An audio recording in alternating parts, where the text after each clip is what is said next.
Hello everybody, welcome back to Wolfeei Access. Today we have more info regarding MCC Twitch Rivals, and this time around it seems like the roster may have been finalized. So, we're gonna get into the recent update, the new update, who's confirmed now, at least. We don't know the full extent of to which people are confirmed, but who's confirmed now, and who's also not in from last time, because there's some interesting things to look at. First off, this was the list we saw most recently. This was 34 people who were confirmed to be in MCC Twitch Rivals as of as of the most recent updates before this one. It had the 10 new people added. I didn't really think that they were, going to finalize the roster that quickly, but clearly they did. I did suspect that there were maybe a few yet to be confirmed players near the end, because both Jimmy and Eloise had been known to be playing in this event for a while, but weren't confirmed on this secondary page for a long time. Anyways, the updated list looks like this now, which is a full stack of 40, and yes, it is true, I'm not on the list. I mean, I kind of already said this was going to happen, and I understand, it's fine, I already got my moment. But the updated list features Avid MC, who played in MCC Rising 3, I think has been on, I want to say Misadventures, but I could be wrong. One of the SMPs recently, Avid was on at least. Curry has been added, then Lewis, both Curry and Lewis played last year and are back now. I assume they'll be on separate teams this time around, but maybe they'll be back together, we don't really know. Jack is on the list, which is the one instance where we don't really know if he's a player or if he's going to be a caster.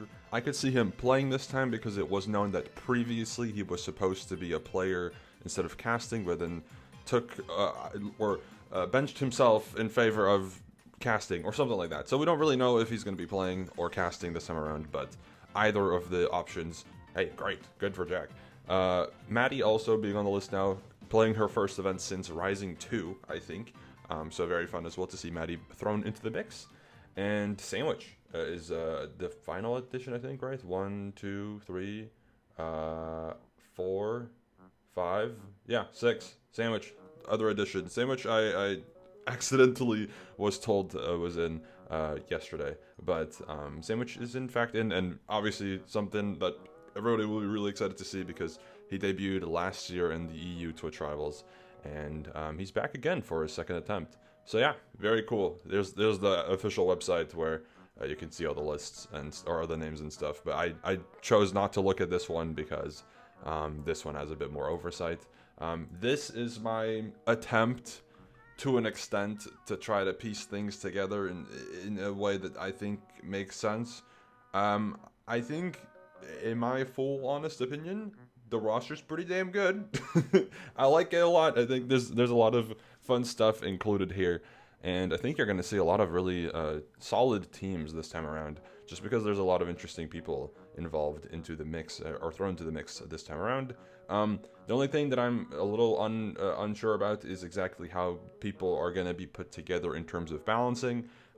Obviously, we are aware that this German team is highly likely to be quite strong. I don't think it necessarily is a guaranteed win, like some people have mentioned, but it's pretty damn good, because essentially the way this is formatted, this team is like 2 high A tiers, like a A or B tier, and then like a, I don't know, like let's say a C tier for now, which is pretty damn good. No team here that's coming like from the English or even the French side is going to be able to compete with that. But that means everyone's playing for second potentially, and should be fine. I think that's no problem with that necessarily. I can understand some people may not love that, but it is what it is. It's kind of what happens when you have international teams sometimes, because some areas of Minecraft, some different communities and languages are just a little bit stronger than others. That's what happens in the German community because they're just pretty good at Minecraft, generally speaking, on average. So regardless, so there's a few things that to look at that are quite interesting. Number one was what I had in mind as Pink. Supposedly, and this is not something I can confirm, I just recall seeing this somewhere. Tina talked to Pinky on the Realm, and that's why she signed up for the MCC or something. I don't know, but I'm going to assume that they would be paired up together with Toby at least. I feel like that's just a trio that we'll potentially see. I think it makes sense. Hannah slots in nicely there because it would be a full Realm team, etc. Scott's very much aware that that would be hype, so I could see that being a team. Scott could also be on this team for maybe, you know, a bit better balancing across the board, but this makes sense as a team.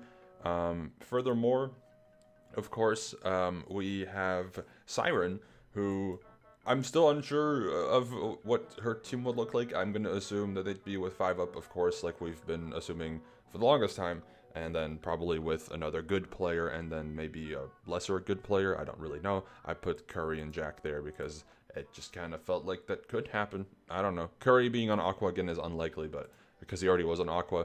Generally speaking, I think people who have played on a certain color in the past in IRL events are less likely to be on the same color again, because you get a shirt and people want different colored shirts. So that's the thing there.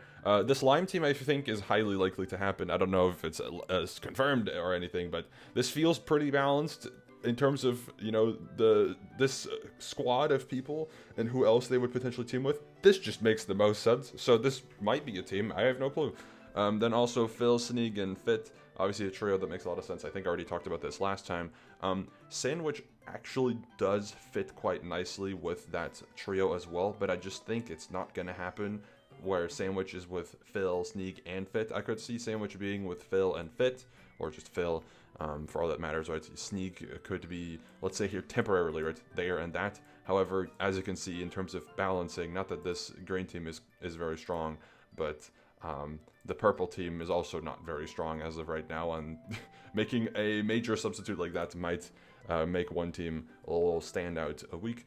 I also don't think what I did here is super accurate at all either way, but I'm trying. Okay, thank you, Xbox. Anyways, yeah, yellow team combo, that makes sense. This could maybe happen, could be a little strong. I don't really know. It's uncertain, really. And then Jeremy and Link are actually not on a Dutch team like some people were to believe, and it'll be interesting to see who they'll be paired up with. I doubt that they're going to get an S tier. Maybe they will, but I feel like that might not happen. We'll see. Anyways, here's the list of last year's Twitch Rivals EU roster and who is missing this time around. Half of the French team, of course. Shane, who is not going to the convention. Jojo, who I don't know if Jojo's going to the convention, but maybe. Sidonia, who is peculiar because there was rumors of an Italian team happening, and then not even, there's no Italian team, but also no Sidonia again, so I guess we'll have to wait and see. Maybe next year, or I don't know. False we knew wasn't going, Fruit's not going to the convention. Most of the Spanish team is not in, which I'm not super surprised by, because Shadun obviously never said that he was going to have a Spanish team, so that makes sense. Sniff, I don't think was going to the convention. I'm benched. I'm at the convention, but just not playing. Most of Aqua Team is also not in this event. I don't know if everyone's going to the convention, but they're not here. And then Fabo from the German team is also missing. So what's interesting is we only have 2 full teams, or at least all 4 players from 2 of the past 2 teams fully returning, that being the blue team and the pink team. For the rest, there are 2 teams. I guess the German team was kind of, you know, expected to maybe remain as much of the same. Orange team, of course, has a bunch of regulars on it, so that makes sense that they're returning, etc. And yeah, I mean, how many people are benched? 1, 2, 3, 4, 5, 6, 7, 8, 9, 10, 11, 12, 13, 14, 15, 16, 17. 17! I could have counted wrong, I don't know. But 17, almost half of last year's roster is not here. So there you go. That's the results of MCC Twitch Rivals EU 2025. Who is in and who is not. Pretty fun roster. I think overall this is obviously really cool. I'd be lying if I wasn't, you know, to say that I was disappointed that I wasn't involved this time around. But again, like mentioned, I understand. I literally won, so can't complain about winning, I guess. But it is what it is. All right. Anyways, thank you all for watching, and I'll see you later. Goodbye.